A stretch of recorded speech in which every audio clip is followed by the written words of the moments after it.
If your footage looks dull, or the colors just feel off, there's a quick way to fix it in seconds, using DaVinci Resolve.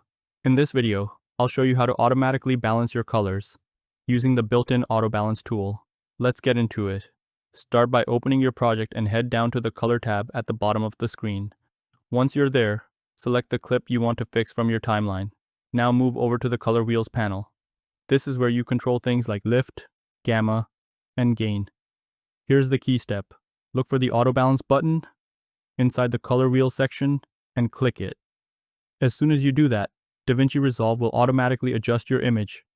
It balances the exposure, improves contrast, and corrects the overall color to make your footage look more natural. Now take a second to look at the result. Sometimes it nails it right away. Other times, it might not be perfect depending on your clip. A quick way to check is by toggling the correction on and off.